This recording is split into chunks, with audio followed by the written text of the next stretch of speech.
श्री सकल दिगंबर जैन महासभा छिंदवाड़ा द्वारा परम पूज्य मुनि श्री निर्वेक सागर जी के सानिध्य और मुखारबिंद से बच्चों के जीवन को सुखी, शांत और सकारात्मक बनाने हेतु विशेष टिप्स एवं मार्गदर्शन के लिए 2 दिवसीय शिविर का आयोजन दिनांक 18 एवं 19 अप्रैल 2026 संत निवास गोलगंज छिंदवाड़ा में शाम 5:30 बजे से 7:30 बजे तक किया गया, जिसमें कक्षा 9वीं से लेकर कॉलेज तक के सभी विद्यार्थी छात्र छात्राएं सम्मिलित हुए। शिविर में मुनिश्री ने बच्चों को तनाव मुक्त जीवन के उपाय, एकाग्रता बढ़ाने के सरल तरीके, सकारात्मक सोच और आत्मविकास से जीवन में सफलता के मूल मंत्र के बारे में बताया।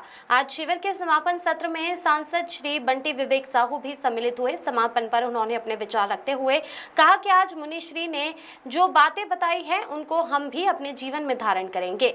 उन्होंने मुनिश्री से आग्रह किया कि आप पालकों के मार्गदर्शन हेतु शिविर लगाएं, जिसमें हम सब परिवार सम्मिलित हो सके। सांसद के साथ महापौर विक्रम आहके, जगेंद्र अलदक, रोहित पोफली, नवीन बारस्कर, सौरभ ठाकुर, बंटी पटेल, प्रमोद शर्मा, राहुल बंटी उइके, विश्वेंद्र बैंस, चंदू जैन भी शामिल हुए। संचालन रत्नेश जैन ने किया। अतिथियों का स्वागत महामंत्री पंकज पाटनी, अभय जैन, अशोक बाकलीवाल, राजेंद्र पाटोदी ने किया। इस अवसर पर बड़ी संख्या में बच्चे और उनके अभिभावक भी उपस्थित थे।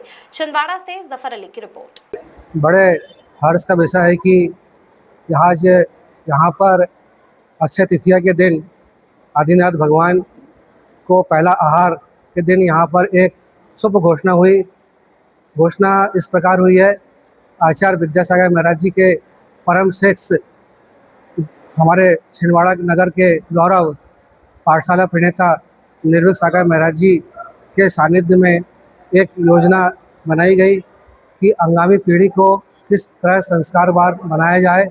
इस संदर्भ में एक गुरुत्व भक्त समूह जैन तीर्थ संस्कार यात्रा की योजना बनाई, जिसमें आगामी 26 तारीख को बेटियों को यहाँ से रामटेक के लिए प्रस्थान करेंगे।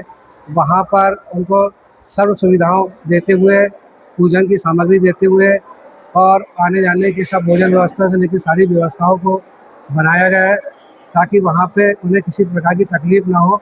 ऐसा एक कार्यक्रम रखा है। वहाँ पर विद्वानों द्वारा, बुद्धिजीवी द्वारा उनको संस्कारित किया जाएगा। संस्कारवान बनाने की कोशिश की जा रही है कि आगामी पीढ़ी हमारे परिवार का, समाज का और देश का कल्याण कैसे करे, इस संदर्भ में पूरी जानकारी वो विद्वान लोग बालिकाओं को देंगे।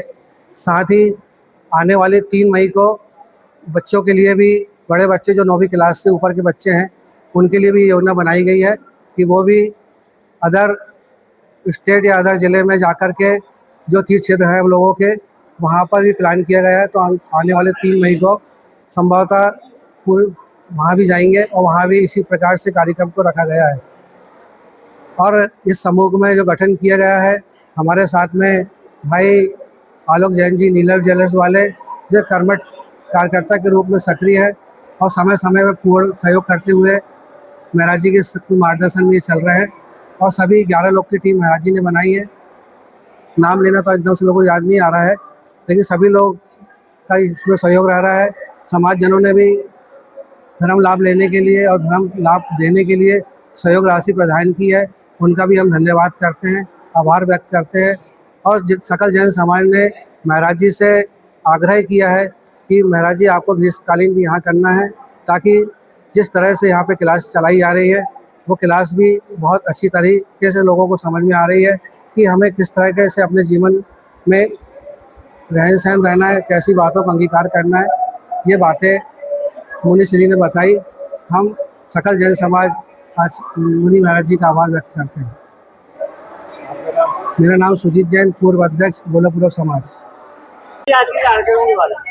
परम पूज्य आचार्य श्री 108 विद्यासागर जी महाराज के परम शिष्य मुनि श्री 108 निर्वेक सागर जी महाराज के मंगलमय सानिध्य और आशीर्वाद से 2 दिनों का एक शिविर लगाया गया था, जिसमें हैप्पीनेस और वेलनेस को लेकर और भविष्य में बच्चों को क्या करना चाहिए और कैसे करना चाहिए, इन विषयों पर बच्चों का मार्गदर्शन करने के लिए 2 दिवसीय शिविर यहाँ संत निवास में लगाया गया, जिसमें बहुत बड़ी तादाद में न सिर्फ जैन समाज के बल्कि सभी समाजों के बच्चियों ने इसमें हिस्सा लिया और गुरु जी के समक्ष अपनी समस्याएं रखी और उनके द्वारा उनका समाधान किया गया। जो उनके आने वाले जीवन के लिए बहुत प्रेरणादायी रहेगा। आज इस शिविर का समापन हुआ।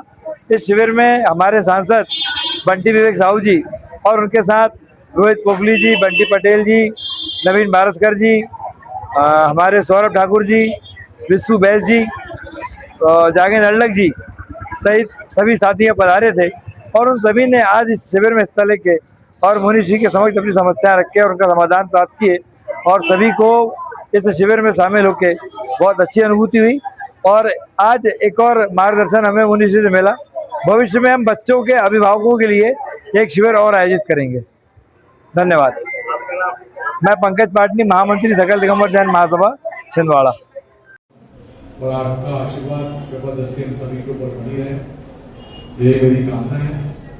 और निश्चित तौर पर अभी महाराज जी के द्वारा जो हमारे मन में उठने वाले सवालों के जवाब मिले हैं, तो हम सब सौभाग्यशाली हैं। और खास करके कितने बच्चे बैठे थे, ज्यादा सौभाग्यशाली हैं कि इस उम्र में हमारे सवालों का अगर जवाब मिल रहा है और आगे कैसे हमें जीवन जीना चाहिए।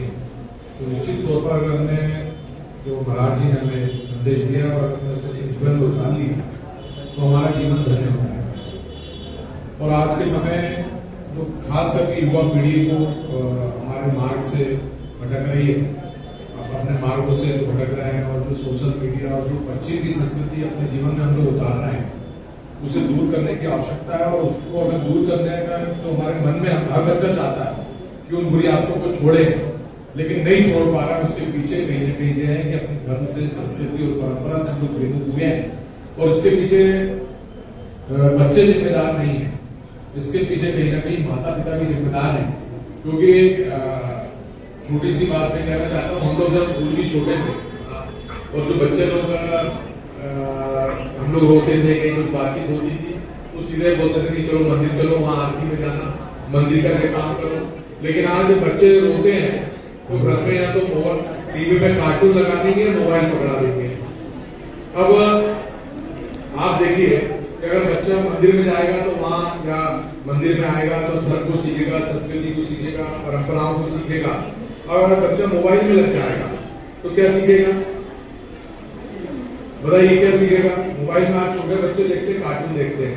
पहले हम भगवान को देखते हैं, मुनिवर को देखते हैं, आचार्य जी को देखते थे, लेकिन अब बच्चे कार्टून को देख रहे हैं। तो पहले बच्चे अगर अपने भगवान को, ईश्वर को देख रहे हैं तो उस रास्ते पे चलते थे। अब कार्टून देख रहे हैं तो किस रास्ते पे चलेंगे? कार्टून के रास्ते पे। तो क्या बनेंगे बच्चे?